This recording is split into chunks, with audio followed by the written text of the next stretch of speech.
فیضان مدینہ بنانے کا آئیڈیا یا مشورہ کس کا تھا کہ ایک مرکز ہونا چاہیے؟ جب ہم نے کام شروع کیا اس وقت تو صحیح بات ہے کہ ہم کو تو مسجد بھی نہیں مل رہی تھی، تو ادھر گئے ادھر گئے مختلف جگہوں پر گئے، لیکن حضرت مولانا محمد شفیع اکاڑوی صاحب رحمۃ اللہ علیہ خطیب پاکستان، ان کے پاس گئے، انہوں نے بڑی شفقت فرمائی، انہوں نے خود ہی آفر کی اپنی مسجد کی۔ تو بہرحال ہم نے ان کے یہاں اجتماع شروع کیا، اب وہ مسجد بھی بھرنے لگی، پھر ایک مرکز کے لیے جو ریکوائرمنٹس ہونی چاہیے ہمارے جو ذہن میں ہوتا تھا تو وہ اس کی بھی ضرورت تھی، اور وہاں ہم نے مطلب یہ کہ اب مسجد بھی بھر گئی اور یوں مطلب مرکز کی ضرورت ہمیں پیش آئی، تو یہ آپس میں ہی مشورے سے طے ہوا ہوگا، اور ہم نے پھر 2.25 کروڑ کی یہ جگہ لی تھی۔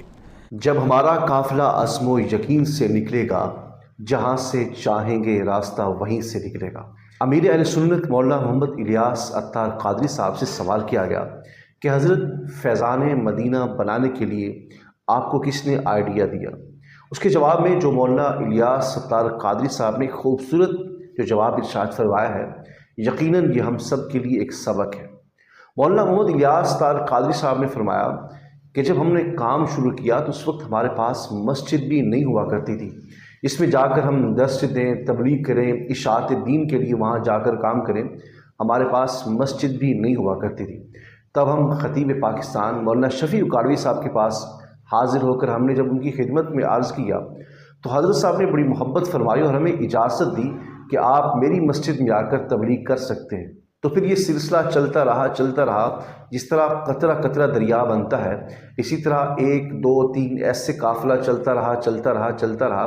جیسے میں نے عرض کیا ہے نا کہ جب عزم و یقین کے ساتھ بندہ سفر شروع کرتا ہے تو پھر راستے جو ہیں وہ اللہ تبارک و تعالیٰ خود ہی بناتا ہے۔ تو جب مولانا الیاس عطار قادری صاحب نے اللہ اور اس کے رسول کے اوپر یقین کرتے ہوئے ایک شخص سے جب تبلیغ شروع کی تو وہ تبلیغ کا سلسلہ بڑھتا گیا، آج کروڑوں سے بھی تجاوز کر گیا ہے۔ یہاں پر مجھے میرے استاد گرامی دامت برکاتہم العالیہ کی بات یاد آ رہی ہے۔ آپ نے فرمایا بیٹا، آج سے 50 برس پہلے جس جگہ پر مجھے میرے استاد محترم نے بٹھایا تھا، آج 50 سال گزر گئے، جگہ تو تبدیل کرنا دور کی بات،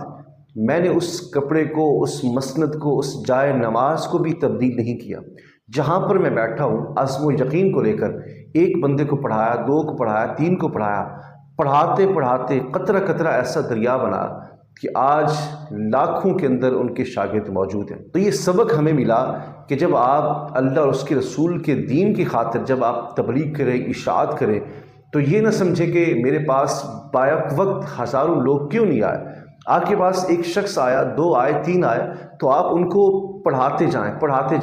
جب آپ پڑھاتے جائیں گے تو وہ ایسی برکت اللہ تبارک و تعالیٰ عطا فرمائے گا کہ وہ 1 شاگرد، 2 شاگرد، 3 شاگرد، وہ سلسلہ چلتا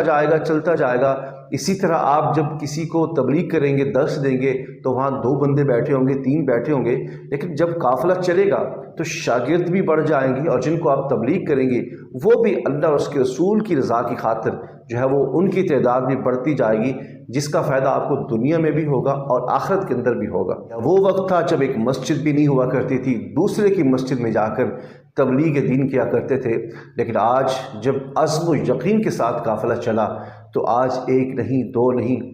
لاکھوں مساجد دنیا بھر میں دعوت اسلامی تعمیر کر چکی ہے، مدارس بھی تعمیر کر چکے ہیں۔ قافلہ اتنا بڑھتا گیا، اس قطرے قطرے کو اللہ تبارک و تعالیٰ نے سمندر بنا دیا۔ آج وہی سمندر دنیا بھر میں پھیل کر جو ہے وہ اللہ رسول کے دین کی اشاعت کر رہا ہے۔ اللہ کریم امیر اہل سنت کو سدا سلامت رکھے، آمین۔